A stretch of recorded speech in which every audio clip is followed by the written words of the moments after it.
कितने भी महान हो गए, रिसेप्शन में बैठो, पहले चिट्ठी कटवाओ, फिर वो ना देगा चाबी।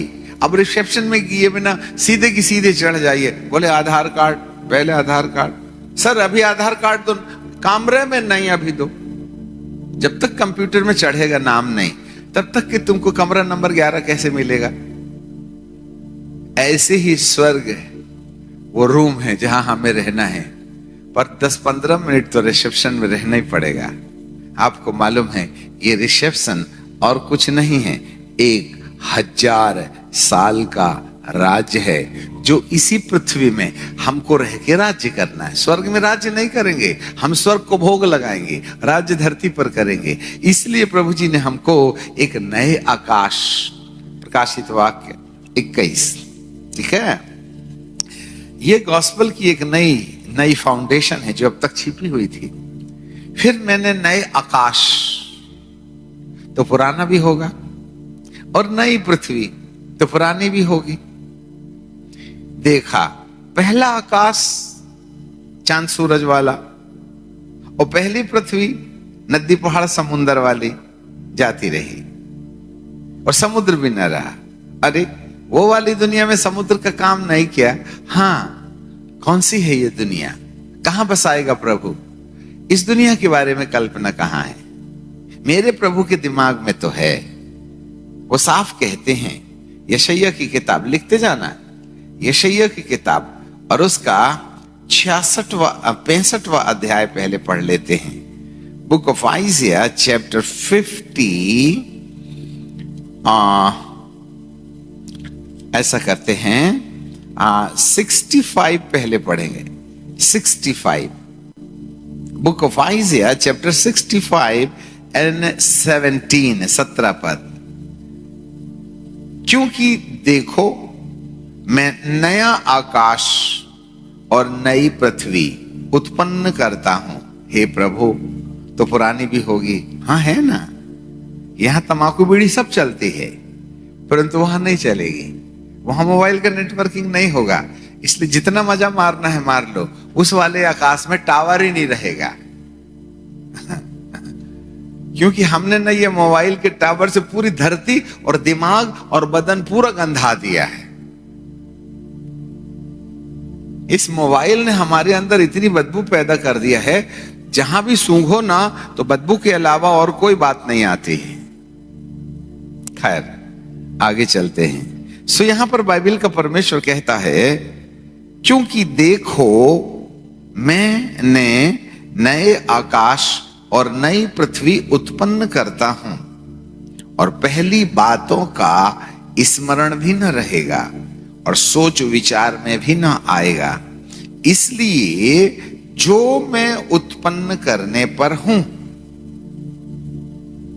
अभी नहीं हुआ है, जो मैं उत्पन्न करने पर हूं उसके कारण तुम हर्षित और आनंदित, हर्षित और सदा मग्न रहोगे।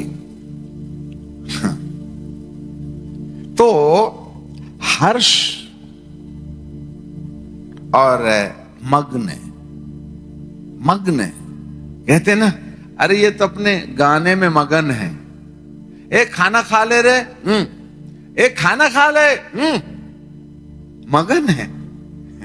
जब क्रिकेट का गेम हिंदुस्तान पाकिस्तान चलता है ना, तो सब प्लेट लेके बैठे रहते हैं और निवाला हाथ में रख करके ऐसे खड़े हैं, आधा घंटा हो गया अंदर ही नहीं डाल रहे हैं, मगन है क्रिकेट गेम देखने के लिए। बड़ा पागलपन है, ठीक है कि नहीं, छोड़ो उसको। तो मगन का मतलब होता है कोमा में चले जाना।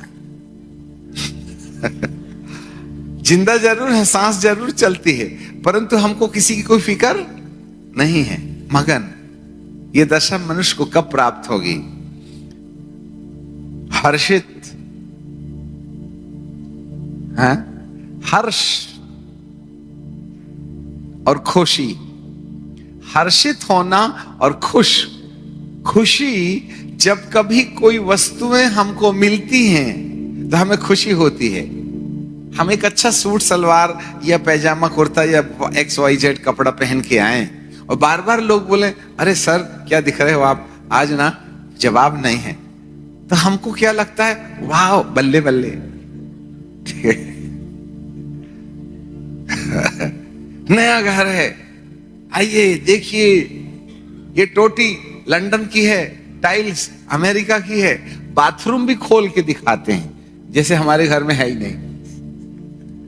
पहली बार है ना, कैसा लगा, ये टाइल्स कैसी लगी, अब कैसी लगी, अब कैसी लगी सामने वाला पूछा ही है तो आप नेगेटिव तो बोलोगे नहीं, नहीं तो बात सीख से नहीं मिलेगा। अरे साहब क्या है, क्या मिली बल्ला, अरे वाह क्या, तो फिर हस्बैंड बोल रहा, वाइफ बोलती देखा सब लोग मेरी टाइल्स के बारे में पूछ रहे थे कहां से लाई हो, एड्रेस भी दे दी 2-4 को। हाँ, तो ऐसे उस रात में मैडम ना पलंग के 2 फीट ऊपर सोती है खुशी, परंतु दूसरे दिन नीचे आ जाती है। और इसके बाद में बेचारे ने जल्दबाजी में टाइल्स लगाया था बाथरूम का, और उसकी सच्चाई नहीं हुई, तराई नहीं हुई, तो एक बार हस्बैंड गया और झटका खाया तो एक टाइल्स नीचे गिर गया, तो वहां बेचारा सीमेंट का छेद हो गया। अब मेहमान जा रहे हैं, दूसरे दिन आए थे, जरा देख के जाना टाइल्स टूटा है, क्यों ये अंधे हैं क्या, हमको पहले मालूम, हम दिख जाएगा टाइल्स टूटा है करके। और ये बात बोलने के टाइम की टाइल्स टूट गया है, क्या बताएं जी, अरे ये मिस्त्री के मारे ना एक ही दिन में उधड़ गई, दिमाग खराब हो गया है, मैं क्या बताऊं। कहां गई तुम्हारी खुशी, निकल गया ना धुआं अगरबत्ती के समान। जब भौतिक वस्तु में प्राप्त होती है तब इंसान को खुशी होती है, परंतु खुशी आती है और चली जाती है, ये टेम्पररी प्रॉपर्टी है। हर्ष भौतिक नहीं है, वो आत्मिक है, आता है ना तो जाने का नाम नहीं लेता है और हम टेम्पररी के पीछे लगे रहते हैं, ठीक है। तो हर्ष किसको मिलेगा, हर्ष की विरासत उसके लिए है जो उस नए आकाश और नई पृथ्वी की कल्पना में इंतजार करता है और उसकी शर्तों को मानने के लिए तैयार हो जाता है।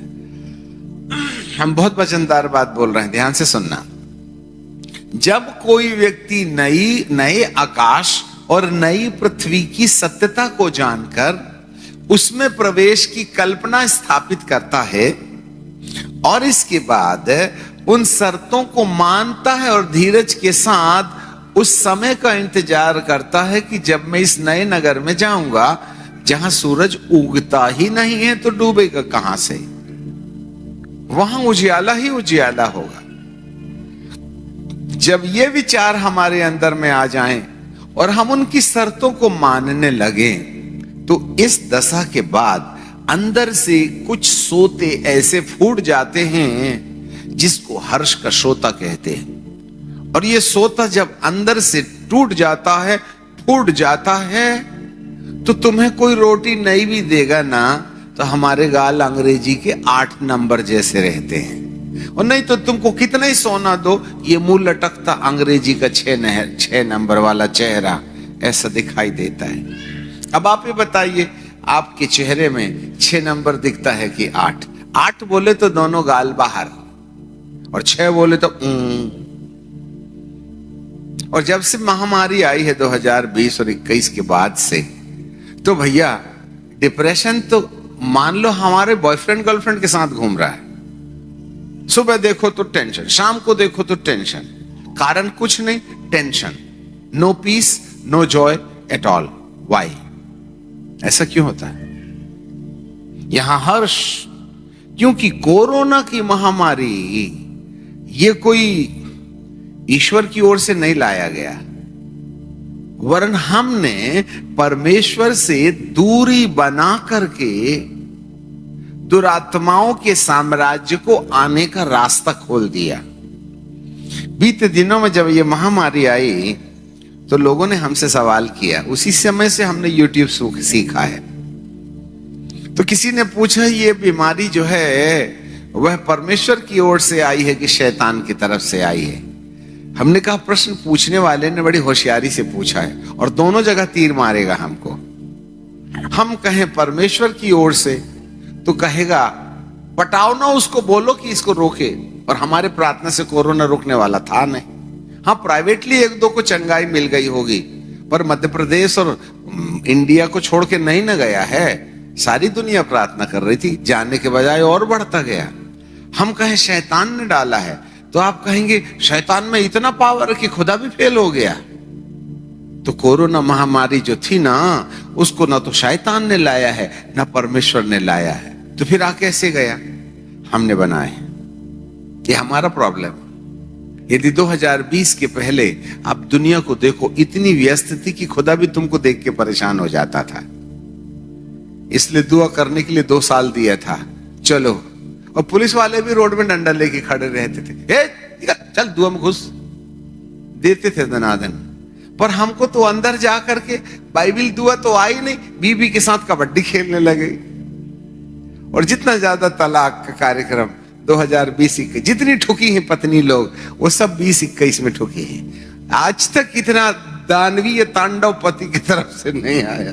जो करते क्या, अब 10 बाई 10 के कमरे में पति पत्नी बेचारे 2 साल, जेल सामान नहीं लगेगा तो एक दूसरे के ऊपर नाराज नहीं होंगे ना।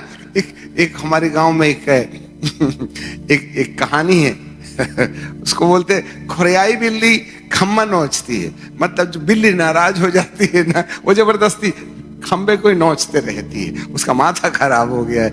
ऐसे अपने पास में काम धंधा नहीं तो पत्नी को खखोरते रहो। वो पति भी बोलती है तू तो ट्रक के नीचे आ जा। अरे ट्रक ही नहीं चल रहा है मैडम, कैसे आ जा। इस तरीके का रवैया, बेचारे परेशान थे। कभी जिंदगी में इतने समय घर में नहीं न रहे तो कबड्डी होना तो तय था ना। टेंशन, उस समय से लेकर के जो टेंशन शुरू हुआ है, बिना कारण से हमको गुस्सा आता है। बैठे बैठे हमारे दिमाग में इतने ढेर सारे कीड़े चलते हैं, जिसको ना चाहे तुम फिनाइल मारो, चाहे एसिड मार दो, चाहे डेटॉल लगाओ, मरते ही नहीं। आसमान भारी हो गया है। बैठे बैठे गुस्सा आता है, बिना कारण से हम दूसरे से पंगा लेते हैं। ऐसा नहीं है तो अपने आप से पूछो, 2020 के पहले हमारे को कितना अच्छा लगता था। अब सब कुछ सामान्य है, वही पत्नी है, वही बच्चे हैं, वही खाना है, वही पीना है, वही नौकरी है, वही घर है, वही बाग है, वही बगीचा है। परंतु 24 घंटा आदमी टेंशन में रहता है। अब थोड़ा तुम रुक के सोचोगे कि मैं टेंशन में हो, तभी ना तुमको टेंशन समझ में आएगा। अब टेंशन रहते रहते आदत पड़ गई है, इसलिए टेंस हमारा डीएनए बन गया है। इसलिए टेंशन रहने के समय हमको लगता ही नहीं कि टेंशन है, क्योंकि हमारी दैनिक दिनचर्या के अंदर में तनाव एक हिस्सा बन गया है। इसलिए हमने उसको एक्सेप्ट कर लिया है और वह हमारे जीवन का एक हिस्सा है। परंतु थोड़ा हट करके सोचो तो आज मनुष्य के दिमाग में कितना तनाव चल रहा है। क्यों? खैर, हम भटक गए नहीं, वापस लौटे। तुम्हें हर्ष होगा, इस दुनिया की सोचोगे तो उतना ही तकलीफ बढ़ेगी। उस दुनिया के बारे में सोचोगे तो हर्ष के सोते फूटने का एक रास्ता खुलेगा। क्योंकि मैं नया आकाश और नई पृथ्वी उत्पन्न करता हूं। पहली बातों का स्मरण भी न रहेगा, सोच विचार में भी ना आएंगी। इसलिए जो मैं उत्पन्न करने पर हूं, नया आकाश और नई पृथ्वी, उसको सोचोगे और उसकी शर्तें पूरा करोगे तो हर्ष के सोते तुम्हारे अंदर से फूटेंगे और तुम सदा मग्न रहोगे। ये है प्रतिज्ञा।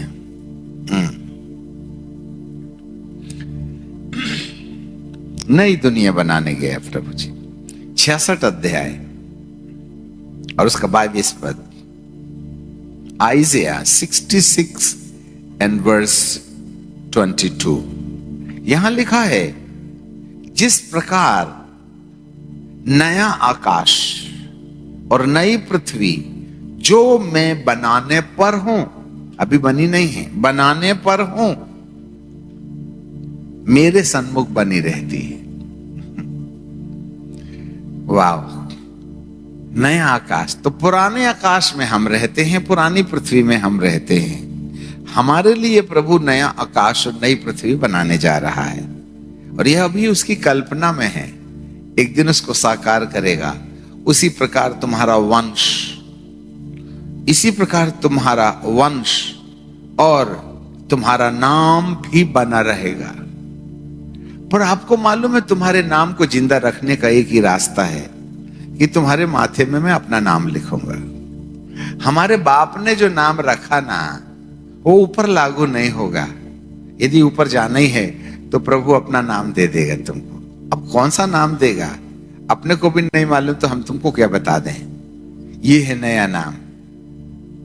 इस धरती का नाम नहीं चलेगा, क्योंकि हमारे इस धरती वाले नाम को तुमने पापी वाले आधार कार्ड में लिखवा लिया है, और ये वाले आधार कार्ड पर लिखा हुआ नाम ऊपर नहीं चलेगा, क्योंकि इस नाम का अंक बना दिया है दुष्ट ने। इसलिए तुम्हारे नाम वाले अंक को मैं अपने वाली दुनिया में लागू नहीं करूंगा। ध्यान दे लेना आप। और हमने एक विषय आपको छोड़ रखा था, बहुत गहरी बात है, धरती की एक भी थियोलॉजी आपको नहीं समझाएगी। तो हमने इससे पहले देखा था प्रकाशित वाक्य की किताब और उसका 15 अध्याय और उसके 2 पद में। अच्छा, एक से ही पढ़ ले, 2 से पढ़ते हैं, हमारे पीछे आप बोलेंगे। और मैंने आग से, थोड़ा जोर से बोलो ना, तब ना ऐसा लगेगा कि जिंदे लोगों के बीच में बैठे। मैंने आग से मिले हुए कांच का समुद्र देखा, और जो उस पशु पर और उसकी मूरत पर और उसके नाम के अंक पर जयवंत हुए थे।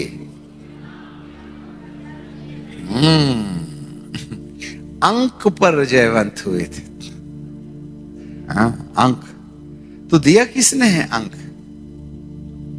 हाँ? आजकल नाम का काम खत्म।